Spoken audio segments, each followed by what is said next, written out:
Hi, I'm Gordon from Camera Labs, and this is my review of the Canon SELPHY QX20, a portable wireless photo printer designed to print any images from your phone.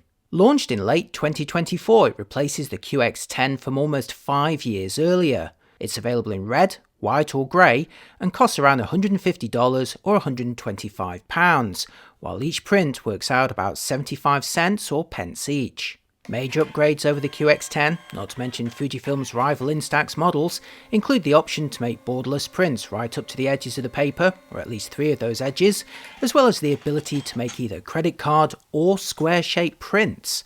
Remember, while Fujifilm's Instax printers are available for mini, square or wide shapes, each of those models can only do one of those shapes, and all of their prints have borders.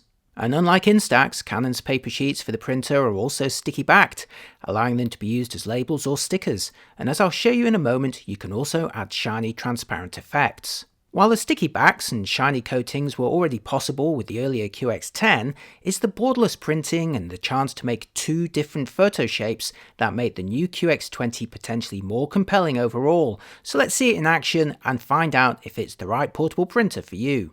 Now, Canon's redesigned the exterior of the QX20, but it remains a pretty simple and compact device.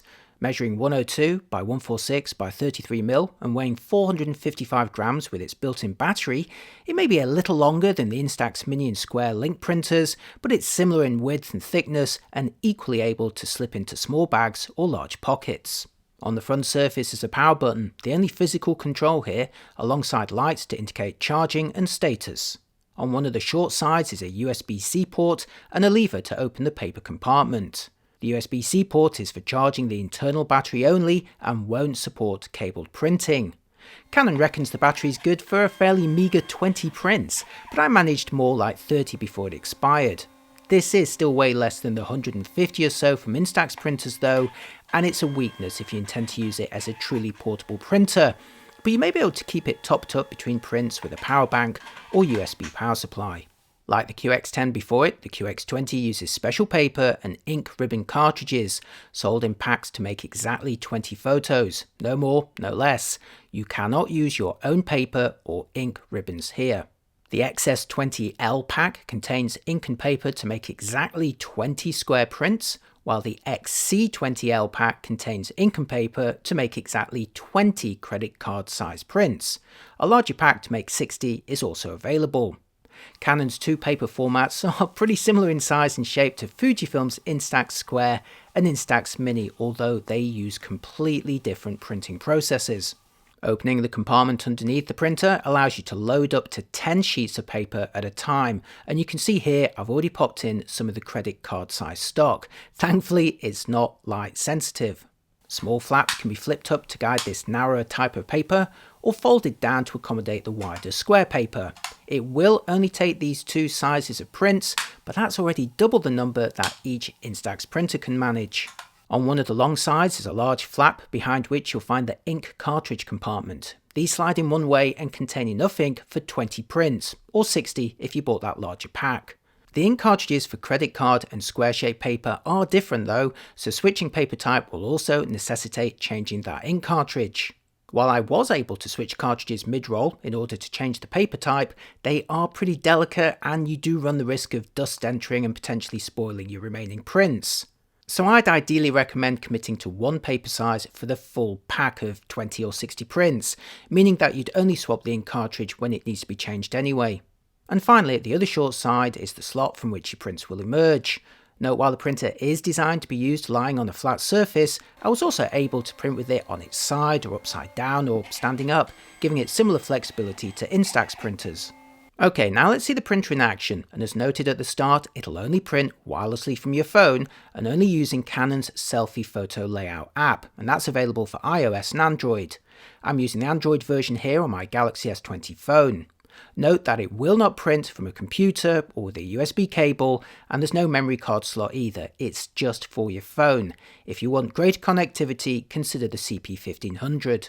After registering the printer when first starting the app and choosing the correct paper and ink size that you've already loaded, you're good to go. There's 2 main options in the app, Photos and Collage. The Photos option is designed to print a single image and takes you to a gallery page showing all of your photos grouped together. But in a big upgrade over earlier versions of the app, you can now drill down to specific folders or access web-based images on Google Photos or image.canon. So let's start with the Instagram folder on my phone and pick this Aurora image taken from my back garden, amazingly enough, with a Lumix S5 II. The next page lets you overlay date details if you like and change the border options. But notice that huge blank area underneath, surely begging for a preview. Canon, please show us an actual print preview here. In the border options, you'll see three choices. The new borderless, which prints right up to 3 of the edges. Normal, which keeps a thin blank border, which shares just about the same proportions as instax. And rounded, which swaps hard corners for a curved edge. Tapping these again brings you back to a screen that surely should have a print preview, but you have to tap the tick icon in order to see that. The next page finally presents the print preview that you always wanted to see, albeit strangely small on the screen, while tapping the cog icon in the lower left takes you back to the previous page. Tapping the actual image though lets you pinch zoom, drag, rotate and reframe the image as desired, while the crop and rotate tool effectively lets you reset the image and square it back up again. Meanwhile, the fit option will scale the image to fit the printable area either widthways or heightwise. There are also options to adjust the brightness, the contrast and the saturation, as well as applying a selection of filter effects. When you're ready, tap print and the app will connect to the printer using Wi-Fi, but using a private network, so you don't need to connect it to a home or office Wi-Fi network first. It'll work anywhere, even in the middle of a field. Here it took about 6 seconds to connect before printing actually started. The QX20, like the QX10 and CP1500, uses the same dye sublimation process as professional lap printers. The paper passes through the machine 3 times, merging yellow, magenta and cyan layers before finally applying a protective overcoat during a 4th pass. The entire process from tapping print to pulling out the finished print takes around 50 seconds. In contrast, on an instax printer, the paper fully emerges much faster in a single pass, but then takes roughly 90 seconds for the image to gradually fade into view. So in terms of handling a finished print, the Canon works out almost twice as fast, although it is occupying the printer during that whole time, whereas on an instax, the machine is only occupied for a few seconds at the start and it's ready for action sooner. I'll now speed up my footage as I print out more pictures for a comparison with some instax prints later, but do keep an eye open for the black and white image of the reclining Buddha, which I'll put to the right of my phone. Like other processes that use a mix of coloured ink to generate a monochrome image, it's not perfectly black and white, but it still looked pretty good to my eyes. Also notice how wide images, like the ski jump picture that I've put above the printer, can be positioned and rotated for holding the print either horizontally or vertically. There's a lot of formatting flexibility in the app. You'll also notice while the app can tell you how much battery life is remaining on the printer, it sadly has no way of knowing how many sheets of paper or indeed how much ink on that ribbon is also remaining, so your only warning will be when you actually run out of either. This is a limitation of how the printer works and how it handles media. And while the printer should ideally be laying flat, you can see it seems absolutely fine in my tests printing from its side or standing upwards. Okay, next for the collage section of the app, which lets you print up to 6 images per print. Once again, you can pick these from specific folders, and notice how the templates running along the top vary depending on the number of images that you've selected. It's also possible to rotate the images, but as far as I could see, you couldn't drag them around into different positions on the paper. You can, however, influence their position by the order in which you choose them. Once you've picked and arranged your images, the next page presents a wider choice of formatting options, starting with border, which now offers a slider to adjust the thickness, as well as another slider to adjust the depth of a rounded corner if you like. This is already more controlled than the single photo section I showed you earlier allowed. But wait, there's even more. The stamp option lets you overlay a variety of clip art graphics which can be dragged around and resized as desired. Then there's frame, which lets you overlay a wide choice of frames around the printable area. Then there's the overcoat option, which lets you print shapes or patterns using the 4th printing pass, rather than simply coating the entire print.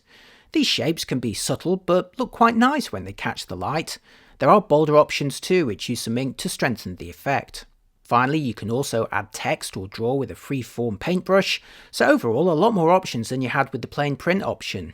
This to me felt strangely limiting, especially if you'd like to leverage, say, the overcoat effects on a single image, but thankfully there is a workaround. So once again, just go to the collage option, but this time only choose a single image.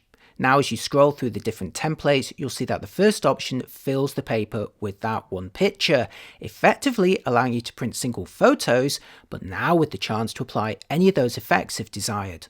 So let's go for that ski jump photo again, but this time formatted vertically with the borderless option, as well as a snowflake overcoat effect. As you can see on the final image, the overcoat graphics are faint but can still be attractive when they catch the light. Also notice how when borderless is selected, there's still a blank strip at one end of the print, although the app does at least let you choose which side this is on in relation to the actual picture. Here's another example of a borderless print, this time with rounded edges and a manga-styled overcoat effect. I think it looks pretty nice, although I do wish that the collage section also had a template to make standard passport or ID sized images, rather than forcing you to guesstimate their size. If you want to officially print ID photos from Canon, the CP1500 is a better bet. Okay, that's enough of the credit card size print, so let's switch to square by first flipping down the guide rails in the paper compartment to accommodate the wider stock, before then swapping the ink ribbon cartridge that came in the square pack. After selecting square in the app, you'll be presented with some slightly different options. In the photo section, you'll notice more border choices, albeit still no slider like the collage section. Again, the normal option mimics instax square. So let's speed up the footage again and make 3 versions of this total solar eclipse photo. First borderless, where again it prints right up to 3 of the edges and lets you choose which side the blank area should be in relation to the image. Secondly, here's the normal border option, which I'll put in the lower right. And finally the rounded one, which I'll put in the upper right. Do you have a preference between them? Okay, so let's have a look at all the square images that I made with the QX20, mostly formatted using the normal border option, and you can already see bold colours and deep blacks, but still with a natural and accurate look. And next for my credit card size prints, again mostly with normal border size, but also with a couple of borderless options thrown in for you. Again, these look pretty good to me, and I love the flexibility of being able to make square or credit card shaped prints with a single device when Fujifilm would be selling you 2. But how do the prints actually compare directly against Instax? I printed a selection of images using both the QX20 and the Instax Mini Link, with the Instax photos on the top row and the Canon photos on the bottom row. Notice first how the border thicknesses are fractionally different between them, but generally speaking, the image and overall print size is very similar. Now, I sometimes find Instax can trade ultimate accuracy for bolder colours and especially contrast, but here I'd say the Canon row at the bottom are actually looking more saturated and with deeper blacks, but crucially they're remaining more accurate to the original images. This is especially evident on the second image of the Aurora, which looks way better from the QX20, while the skin tones on the portraits, even with the makeup, are again more authentic. Now let's have a look at some square images from the QX20, again on the bottom row, versus the Instax Square Link versions at the top. You'll again notice some differences in the borders and framing, but look at the colours and the gradations. The bottom row from the Canon QX20 are again bolder and deeper while remaining more accurate too. And while I chose a different scale on my solar eclipse shot, notice how the Instax print at the top is lacking the smooth tonal fall off from the Canon in that coronal area. Of course, it does boil down to personal preferences, and it's not the whole story either. And while I can't confirm Canon's claims of 100-year lifespan for these prints, here's a selection of prints that I made with the earlier QX10 almost 5 years earlier, which uses the same printing process. Now, these were kept in a box away from the light, and there's no apparent fading during that time. To be fair, my Instax prints are also similarly well behaved under the same conditions, but it is reassuring to see nonetheless. Beyond quality and longevity though, there is a physical difference to the prints from both systems, with the Instax stock being thicker and feeling more robust. In contrast, the Canon prints are thinner and more easily bent, but they do have the advantage of sticky backs, allowing them to work as stickers or labels without having to mess around with extra glue or tape. But if you intend to use a printer at an event, perhaps taking portraits before handing over prints as you walk around a crowd, Instax still has a number of benefits. The battery in their printers lasts longer, the app tells you how many prints are remaining, the actual prints themselves can be handed over more quickly, and they're also more robust when you just slip them into your pocket too. Now, while you could use a QX20 in a similar environment, I do feel that it's better suited to home or office use, where its portability is more about moving between rooms or desks rather than being carried around an event all night. Ultimately, while Canon SELPHY app would definitely benefit from some tweaks, my overall experience of the QX20 was very positive. I already enjoyed the overcoat effects and sticky backs from the earlier QX10, but the chance to make borderless prints as well as handling 2 different print sizes is a game changer. Couple this with the print quality, which to me personally looks slightly better and more accurate compared to Instax, and you have one of the best portable photo printers around, and it's one that I can highly recommend. And that's it for another review. As always, I'd love to hear what you think in the comments, and if you found any of this useful, please do consider giving my video a like and my channel a follow. Thanks for watching, and I'll see you next time. Bye bye.